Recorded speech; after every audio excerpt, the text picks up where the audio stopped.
So next हम यहाँ पर देख रहे हैं applications of distance formula. Distance formula जो भी हमने सीखा है उसको अप्लाई कैसे करते हैं, उसका नेक्स्ट जो हमारे पास फिगर है रोम्बस, जो one of the most important है इस चैप्टर का। रोम्बस में और पहले हमने जो पैरेललोग्राम पढ़ा था उसमें डिफरेंस ये होता है, जैसे पैरेललोग्राम में ओपोजिट साइड्स जो होती हैं वो एग्जैक्टली इक्वल होती हैं, और अगर हम रोम्बस की बात करें तो रोम्बस में जो ओपोजिट साइड्स होती हैं वो भी इक्वल होती हैं। चारों साइड्स एक्चुअली इक्वल होती हैं एक दूसरे के। अगर हम यहाँ पे देखें तो चारों साइड्स एक दूसरे के इक्वल होती हैं।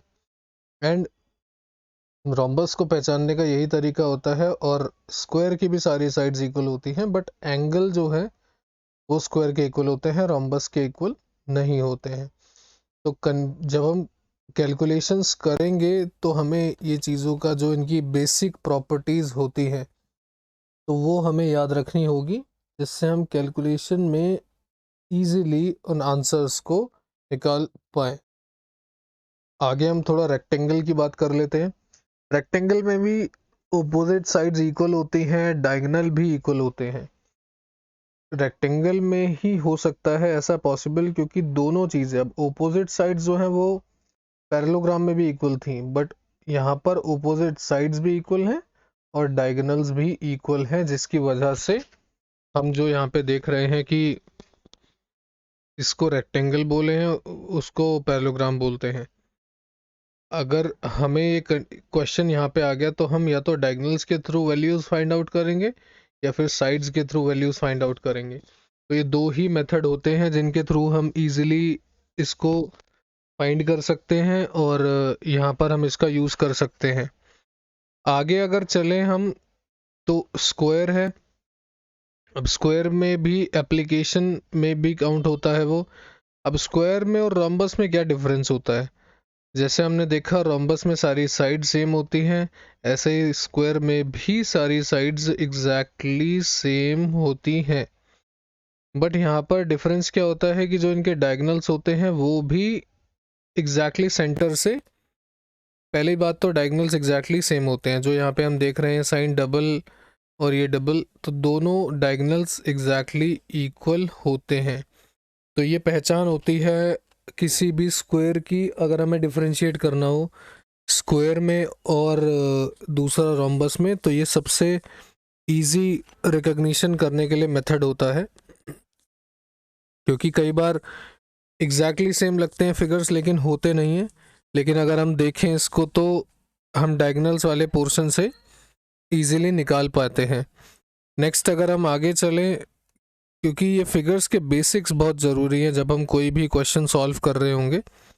आगे चलते हैं कोलिनियरिटी ऑफ 3 पॉइंट्स। अब कोलिनियरिटी बहुत ही कॉमन टर्म है अगर हम कोऑर्डिनेट के पॉइंट ऑफ व्यू से देखें, क्योंकि जब हम डिस्टेंस फार्मूला लगाते हैं तो यहाँ पे जैसे हम देख रहे हैं पॉइंट ए है, पॉइंट सी है एंड पॉइंट बी है। कोलिनियरिटी का मतलब है कि दो कोई भी पॉइंट का डिस्टेंस वो थर्ड के इक्वल होगा। कोलिनियर मतलब एक ही लाइन पर तीनों होंगे और कोई भी दो का सम थर्ड वाले की लेंथ के इक्वल होगा, तो इसी को हम कोलिनियरिटी बोलते हैं। अगर फॉर एग्जांपल क्वेश्चन में हमें ए और बी गिवन है, तो कोलिनियरिटी अगर क्वेश्चन में मेंशन है तो हम इस फॉर्मूले की हेल्प से या इस थ्योरम की हेल्प से हम इजीली कोलिनियरिटी के थ्रू सी की डिस्टेंस निकाल सकते हैं। आगे थोड़ी सी बात करेंगे सेक्शन फार्मूला की, क्योंकि ये इस चैप्टर का सेकंड मोस्ट इम्पॉर्टेंट फार्मूला है। फर्स्ट हमने डिस्टेंस फार्मूला पढ़ा था। अब अगर हम सेक्शन फार्मूला की बात करें तो सेक्शन फार्मूला में जैसे हम यहाँ पे देख रहे हैं कि दो पॉइंट्स हैं ए, जिसको हमने कोऑर्डिनेट्स x1 y1 लिया है जो कि ये है, और पॉइंट बी हमने लिया है जिसमें x2 y2 है, ये 2 है एक्चुअली, x2 y2 है जो हमने यहाँ पे रिप्रेजेंट किया है। अब हम ये कंसीडर करके चल रहे हैं कि पॉइंट P जिसके कोऑर्डिनेट x, y हैं, मतलब कि ये पॉइंट डिवाइड कर रहा है पूरी लाइन AB को m1 रेशियो m2 में। यहाँ पे एक्चुअली रेशियो गिवन है हमें यहाँ पे ये कंसीडर कर रहे हैं कि ये पूरी लाइन ए और बी को ये M1 M2 में ये पॉइंट P इस रेशियो में डिवाइड कर रहा है। अब हमें एग्जैक्टली नहीं पता कि वो रेशियो कितना है, हो सकता है वो सेम हो सकता है वो सेम ना भी हो। अब अगर हम इसमें रेशियो लिखेंगे PA अपॉन PB का, जैसे ये डिस्टेंस अपॉन ये distance, PA upon PB is equals to आ जाएगा M1 अपॉन M2, मतलब ये डिस्टेंस और ये डिस्टेंस दोनों का रेशियो M1 अपॉन M2 हमने यहाँ पे मेंशन किया है। अब यहाँ पे AR जो है एक परपेंडिकुलर बनाया है, AR एक बनाया है PS, ये AR है, ये PS है और ये BT है। 3 परपेंडिकुलर हमने यहाँ पे ड्रॉ करे हैं, जिससे कि और जो परपेंडिकुलर है एक्स एक्सिस के साथ, और AQ एंड PC पैरेलल है एक्स एक्सिस के साथ। जैसे हम यहाँ पे देख रहे हैं कि यहाँ पे QP है और ये PC परपेंडिकुलर है, क्योंकि जब हम पैरेलल बनाते हैं, और ये PQ और AC की बात हो रही है, यहाँ पे नाम गलत मेंशन है, PQ and AC both of them are parallel to x axis. अब अगर हम एंगल सिमिलैरिटी से देखें तो ये एंगल के इक्वल हो गया, एंड ऑपोजिट ये वाला 90 डिग्री भी 90 डिग्री के इक्वल हो गया। सो एंगल सिमिलैरिटी के तहत ये दोनों ट्राइंगल सिमिलर हो गए। तो अगर हम इन दोनों ट्राइंगल को ध्यान से देखें तो यहाँ से M1 और M2 का रेशियो निकलेगा। फर्दर कैलकुलेशन अगर हम देखें तो ट्राइंगल PAQ और ट्राइंगल BPC, जैसे ट्राइंगल PAQ और ट्राइंगल BPC ये गलत मेंशन है, ये Q है, दिस वन इज C। अब यहाँ पे PAQ ट्राइंगल जो यहाँ पे हम देख रहे हैं PBC और PAQ, दोनों के दोनों ट्राइंगल यहाँ पे सिमिलर हो गए। जब सिमिलर हो जाता है तो हम बोल सकते हैं PA अपॉन, जब तीनों साइड्स की सिमिलैरिटी दूसरे ट्राइंगल के तीनों साइड्स की सिमिलर होंगी, जैसे PA upon PB, P upon PB, ठीक है। देन आफ्टर PQ अपॉन, हम देख रहे हैं यहाँ पे PQ अपॉन BC, क्योंकि ये PQ और ये BC मतलब सेम पोजीशन की जो साइड होती है उनके रेशियो सेम होते हैं। तो और उसके बाद PC upon AQ, PQ AQ upon PC। अब तीनों जब इक्वल यहाँ पे हो गए तो अगर हम ध्यान से इसको क्रॉस मल्टीप्लाई में देखेंगे तो AQ RS के इक्वल है। ये AQ जो है हमारे पास वो RS के इक्वल है, बिकॉज डिस्टेंस एग्जैक्टली सेम है। और PC जो है वो ST के इक्वल है, क्योंकि डिस्टेंस यहाँ पर एग्जैक्टली सेम है। और अगर हम RS निकालें तो यहाँ पे जैसे हम देख रहे हैं RS ये वाली डिस्टेंस, तो ये है OS माइनस OR। अगर इस पूरी लेंथ में से ये माइनस कर दें तो ये हमारे पास रिमेनिंग बचेगा। और यहाँ पर अगर ये रिमेनिंग हमारे पास है तो हम यहाँ पे देख रहे हैं कि x माइनस x1 हमारे पास आ गया है OS माइनस OR। बिकॉज हम यहाँ पे इसको x माइनस x1 की फॉर्म में इसलिए लाना चाहते हैं जिससे हम कंपेयर कर सके दोनों रेशियोज को, लाइक दोनों M1 M2 को x1 से y1 से। अगर हम नेक्स्ट में देखें तो PC, जो कि यहाँ पर PC जो है, अब हम PC को अगर ध्यान से देखें तो ये y minus x2 minus x1 हो जाएगा, OT माइनस OS। अब यहाँ पे अगर हम इसको देखें तो OT ये हमारा कंप्लीट वाला हो गया, और अगर इसमें से OS माइनस कर देंगे तो ST हमारे पास आ जाएगा। नेक्स्ट में अगर हम देखें PQ तो PS माइनस QS है। PQ हमारे पास जो है वो यहाँ पे है P एंड यहाँ पे है Q, ये पूरा Q है। तो अगर हम PS में से QS माइनस कर दें तो PQ आ जाएगा, मतलब इस पूरे में से अगर ये डिक्रीज कर दें, सब्ट्रैक्ट कर दें, तो PQ हमारे पास बचेगा। तो ऐसे करके हम तीनों रेशियोज को एक डिस्टेंस के ऊपर लेके आ रहे हैं, जिससे कि हम कंपैरिजन करा सकें। सिमिलरली अगर हम PQ को देखें तो PQ यहाँ पे PS माइनस QS हो जाएगा। अब PS जो है हमारे पास वो ये है PS पूरा, और इसमें से जो माइनस होगा ये है हमारे पास क्यू एस, क्योंकि यहाँ पे ये क्यू है, ये सी है, तो P Q is equals to P S minus Q S. और सिमिलरली यहाँ पे बी सी जो हो जाएगा B T minus C T, B C, अब ये पूरा बी और सी जो है ये वाला पोर्शन वो हो जाएगा बी टी, पूरे में से अगर हम ये सी टी माइनस कर दें तो हमारे पास ये बी सी रिमाइंडर बचेगा। अब अगर सारे पॉइंट्स को हम एक बार ओवरऑल कंपैरिजन में देखें तो ये कुछ ऐसे लगेंगे, सब्स्टिट्यूट कर दे अगर हम सारी वैल्यूज को फर्स्ट इक्वेशन में, तो ये हमको कुछ ऐसे दिखेंगे जैसे m1 अपॉन m2, जैसा हम देख पा रहे हैं, is equals to x minus x1, जो कि हमारे पास था aq अपॉन pc, हमारे पास x2 माइनस x1, और pq है y माइनस y1, और bc है y2 minus y।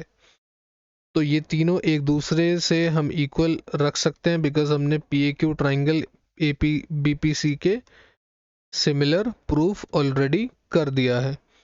So then after अगर हम इसमें देखें तो x कोऑर्डिनेट हम कंपेयर करेंगे पहले, उसके बाद y कोऑर्डिनेट अलग से करेंगे, क्रॉस मल्टीप्लाई अगर करेंगे तो ये x2 माइनस x1 यहाँ मल्टीप्लाई होगा और x माइनस x1 यहाँ मल्टीप्लाई होगा। अब यहाँ पर m1x2 minus m1x is equals to m2x minus m2x1। अब जब हम इसे सॉल्व करेंगे तो x हमें यहाँ से निकालना है, x अलग हो गया, m1 m2 प्लस में अलग हो जाएंगे, तो फॉर्मूला आ जाएगा m1x2 प्लस m2x1 अपॉन में m1 प्लस m2, ये हमारा फॉर्मूला है। x is equals to m1x2 plus m2x1 upon m2 plus x1। किसी भी लाइन के ऊपर अगर कोई पॉइंट है जिसके xy कोऑर्डिनेट है और ये AB पॉइंट है जिसका x1 y1 है, x2 y2 है, ये इस कोऑर्डिनेट को फाइंड करने का फॉर्मूला है। और स्लोप कंसीडर कर लेते हैं, m1 और m2 यहाँ पे स्लोप्स हैं, और मल्टीप्लिकेशन होती है m1 x2 के साथ, देन m2 x1 के साथ, एंड डिनोमिनेटर में आता है m1 plus m2। That is how we can simplify this equation. So x will be equals to, we can see in this, m1 x2 plus m2 x1 and denominator divided by m2 plus m1. And then ऐसे ही हम similarly y coordinate find out कर सकते हैं। m1 अपन m2 को जैसे हमने यहाँ निकाला था, पहले इसको कंपेयर करा x कोऑर्डिनेट से, ऐसे ही हम y कोऑर्डिनेट फाइंड आउट करने के लिए फिर इससे कंपेयर करेंगे, because both of them are exactly equal. और यहाँ पर हम सेम अगेन क्रॉस मल्टीप्लिकेशन करेंगे m1 की y2 माइनस y से, और m1 की और m2 की y माइनस y1 से, और उसके बाद जब हम इसको सिंप्लीफाई करेंगे तो y कोऑर्डिनेट जो ये है m1 y और m2 y जो है दोनों राइट हैंड साइड पे आ जाएंगे और y कॉमन आ जाएगा। उसके बाद y is equals to m1 y2 plus m2 y1 upon m2 plus m1, या m1 प्लस m2 एक ही बात है। तो सिंपली अगर हम देखें दोनों फार्मूलाज को एग्जैक्टली सेम है, बस x कोऑर्डिनेट के लिए यहाँ पे x2 और x1 है और अपोजिट है, 1 है तो यहाँ 2 है, या 2 है तो यहाँ 1 है। अगर हम y कोऑर्डिनेट में देखें तो वाइस वर्सा है, वाइस वर्सा मतलब जहाँ पर अब यहाँ पे 1 2 है, यहाँ पे 2 1 है, लेकिन y कोऑर्डिनेट में y है, x कोऑर्डिनेट में x है। नेक्स्ट जो मिड पॉइंट है, सिंपल थ्योरम है, सिंपल फॉर्मूला है, बट इसको सिंप्लीफाई करने के लिए हमें ये फॉर्मूलाज यहाँ पे यूज़ करने पड़ेंगे। जो हम देख रहे हैं येलो में है, थोड़ा सा लाइट है। अगर इसको मिड पॉइंट को देखें तो कोई भी एक लाइन है अगर, तो ए बी सपोज करें कि एक लाइन है और यहाँ पे एक पॉइंट है मिड पॉइंट P, जिसके कोऑर्डिनेट x और y है, और यहाँ पर कोऑर्डिनेट हमारे पास अगेन x1 y1 है, यहाँ पे x2 y2 है। और अगर मिड पॉइंट अगर हम देखें यहाँ पे तो ये जैसे हमें दिख रहा है x1 प्लस x2 अपॉन 2, ये P पॉइंट निकालने के लिए है, comma y1 plus y2 upon 2, मतलब ये x के इक्वल हम इसको रखेंगे, y के इक्वल इसको रखेंगे, जिससे कि हमारे ये P पॉइंट के कोऑर्डिनेट्स निकल जाएंगे। ऐसे यहाँ पे एक एग्जाम्पल भी लिया गया है। फॉर एग्जाम्पल हम x is equals to x1 plus x2 upon 2 रखेंगे, y is equals to y1 plus y2 upon 2 रखेंगे, तब ही ये निकल सकता है सिंपली। तो अगर हम इसको देखें तो दोनों कोऑर्डिनेट्स निकालने के लिए ये हो सकता है। और अगर हम एक एग्जाम्पल के थ्रू इसको समझने की कोशिश करें तो यहाँ पर मिड पॉइंट अगर इस P और Q सपोज करते हैं कि ये जो हमने यहाँ पे एग्जाम्पल लिया था, यहाँ पे इस एग्जाम्पल को यूज़ करते हैं और इससे मिड पॉइंट निकालने का हम कैलकुलेशन करते हैं। फॉर एग्जाम्पल P यहाँ पे है, Q यहाँ पे है और ये A पॉइंट है जो मिड पॉइंट है, तो 1 कॉमा -3 हम यहाँ यूज़ करते हैं जो कि x1 और y1 की तरह यूज़ होंगे, और Q पे हम यूज़ कर सकते हैं 5 कॉमा 7 जो कि x2 और y2 की तरह यूज़ होंगे। अब अगर हम मिड पॉइंट देखें तो फॉर्मूला होता है x कोऑर्डिनेट का x1 प्लस x2 अपॉन 2, इसका मतलब 1 प्लस 5 अपॉन 2। y कोऑर्डिनेट के लिए हम फॉर्मूला यूज़ करते हैं y1 प्लस y2 अपॉन 2, मतलब -3 प्लस 7 अपॉन 2। तो प्लस माइनस माइनस होता है, 4 अपॉन 2 2 हो गया, 6 अपॉन 2 3 हो गया। तो ऐसे ये 3,2 हमारे पास आया है। तो ये बहुत सिंपल फॉर्मूला है, इससे बहुत सारे कैलकुलेशन बहुत इजीली सॉल्व हो जाते हैं। एंड यहाँ पर अगर कोई भी एक मिसिंग है, जैसे यहाँ पे पी क्यू हम 2 देख रहे हैं, अगर एक्स कोऑर्डिनेट मिसिंग है तो वो निकल जाएगा, अगर वाई मिसिंग है तो वाई निकाल सकते हैं।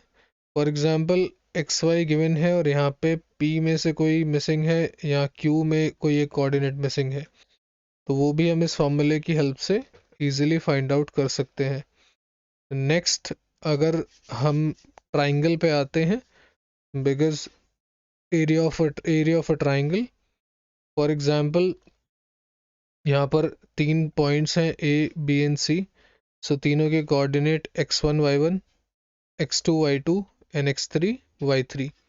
तो 3 पॉइंट के 3 कोऑर्डिनेट्स हमने यहाँ पे कंसीडर किए हैं, और AP जैसे हमने देखा है हम पैरेलल टू y एक्सिस इसको ज्वाइन कराएंगे सो दैट ये परपेंडिकुलर बन जाए टू द x एक्सिस। तो AP हमने ज्वाइन कराया, देन हमने BQ ज्वाइन कराया, देन CR ज्वाइन कराया। तो तीनों जब हमने ड्रॉ किए तो ये परपेंडिकुलर है from A to x axis, from B to x axis and then from C to x axis.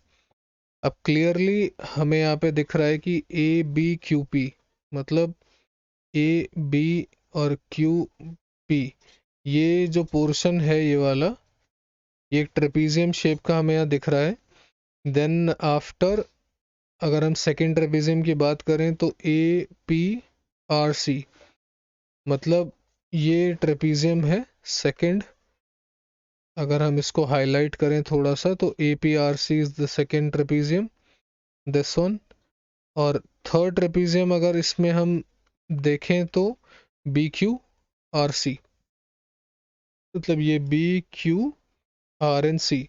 तो this is the third trapezium जो हम देख रहे हैं। और थर्ड वाले में जैसे हमने देखा है 3 ट्रेपीजियम है। तो अगर हम फिगर में से देखें तो XP जो डिस्टेंस फॉर्मूले से अगर हम इसको नोटिस करें, जो XP 2 पॉइंट्स हैं X एंड P, तो डिस्टेंस फॉर्मूले से अगर हम इसको देखेंगे तो x2 minus x1 x axis से, और PR अगर हम देखेंगे तो x3 माइनस x1, और अगर हम QR को देखेंगे तो x3 माइनस x2। ये x कोऑर्डिनेट्स की बात हो रही है, तो x एक्सिस पे ये जो 2 पॉइंट्स हैं इनके थ्रू हम वैल्यूज़ को देख रहे हैं। नेक्स्ट इसको थोड़ा सा अगर हम सिंपल फॉर्मेट में देखें तो ये जो ट्रेपीजियम का कॉमन पार्ट है जो ब्लू कलर में है, तो ऐसे तीनों ट्रेपीजियम, दोनों ट्रेपीजियम जैसे यहाँ पे ABML है, ये पोर्शन है this trapezium ABML plus area of ALNC, मतलब ये वाला ट्रेपीजियम। अगर इन दोनों के एरिया को प्लस करेंगे और नीचे का ये वाला एरिया जो है BNCM, अगर हम इसको सब्ट्रैक्ट कर देंगे, then we will get the final area of triangle ABC। तो 2 ट्रेपीजियम यहाँ पर हैं और एक ट्रेपीजियम का एरिया हमें माइनस करना है। जब हम उन तीनों को माइनस दोनों को ऐड ऑन करके, मतलब इस ट्रेपीजियम के एरिया को ये वाले ट्रेपीजियम के एरिया से ऐड ऑन करके इस पोर्शन को अगर निकाल देंगे, तो ये जो ब्लू कलर का एरिया हमें ऊपर दिख रहा है, that is what the final area of triangle ABC, जो इस फॉर्मूला से, ट्रेपीजियम के फॉर्मूला से इजीली निकल सकता है, बिकॉज वहाँ पे डिस्टेंसेस ही यूज़ होते हैं ज़्यादातर, तो हम उससे फाइंड आउट कर सकते हैं। नेक्स्ट अगर हम देखें तो एरिया ऑफ ट्राइंगल, जैसे हमने पीछे देखा ट्रेपीजियम ABQP और BQRC माइनस APRC। अब ट्रेपीजियम का जो फॉर्मूला होता है एरिया ऑफ ट्रेपीजियम का, हमने पढ़ा है छोटी क्लासेस में, 1/2 sum of parallel sides and distance between them into distance between them. और अगर हम देखें फर्स्ट जो ट्रेपीजियम है ABPQ में, जो ये वाला है ABPQ, तो पैरेलल साइड्स जो हम देख रहे हैं वो है यहाँ पे AP और BQ और AP का प्लस करना है, और उसके बाद हमें इनटू करना है द डिस्टेंस बिटवीन देम, दोनों के बीच का जो डिस्टेंस है, मतलब ये वाला डिस्टेंस जो हम निकाल देंगे x2, जो कि PQ है, हम यहाँ पे देख पा रहे हैं ये डिस्टेंस है, और यहाँ से हम इजीली इसको निकाल सकते हैं। अब अगर हम पुट करेंगे तो BQ प्लस AP, मतलब ये है, ये रहा BQ, ये रहा AP, दोनों को ऐड ऑन किया हमने और इसमें इनटू किया PQ को, तो यहाँ से हमारा ये निकल जाएगा एरिया ऑफ AQBP। सेकंड हम सिमिलरली ऐसे ही एरिया ऑफ ट्रेपीजियम BQRC निकालेंगे। अब BQRC मतलब ये वाला है, again sum of the parallel side, मतलब BQ plus CR and into में QR, because QR is the distance between BQ and RC। और सिमिलरली हम थर्ड वाला भी यहाँ से निकाल लेंगे, जो हमें सब्ट्रैक्ट करना है, विच इज APRC, जो ये हमने देखा है ये पोर्शन, ये भी हम ऐसे निकाल सकते हैं, AP प्लस BR और इनटू में हम करेंगे PR। ऐसे हम थर्ड वाले ट्रेपीजियम का भी एरिया फाइंड आउट कर सकते हैं। और अगर हम इसको सिंप्लीफाई करेंगे, जब वैल्यूज पुट ऑन इन सब में करेंगे, तो सिंप्लीफिकेशन के बाद हमारे पास जो फाइनल आएगा वो half of x1 y3 minus y2 plus x2 y1 minus y3। ये पैटर्न देखिए आप, 2 1 3 हर जगह 1 2 3 यूज हो रहा है, लेकिन एक पैटर्न के अकॉर्डिंग, एक सीक्वेंस के according, like plus x3 y2 minus y1 which will be equals to area of the final triangle ABC। तो ऐसे ये फॉर्मूला निकल के हमारे पास आया है, ये इसका डेरिवेशन है, और इसका प्रूफ है कि कैसे ये हमने यहाँ पे फाइंड आउट किया है। और हम अगर देखें तो this is what we have to discuss, and I hope आपको वीडियो अच्छा लगा होगा, आपको कॉन्सेप्ट क्लियर हुए होंगे, और आपको बाकी अगर टॉपिक्स के वीडियो चाहिए तो नीचे लिंक डिस्क्रिप्शन बॉक्स में है। एंड वेरी सून हम एक स्पेशलाइज वीडियो के साथ आ रहे हैं, जो टर्म 1 के नए पैटर्न के ऊपर है, और सैम्पल पेपर्स भी सॉल्व करेंगे। Thank you for watching the video. Please do like, share and subscribe our YouTube channel.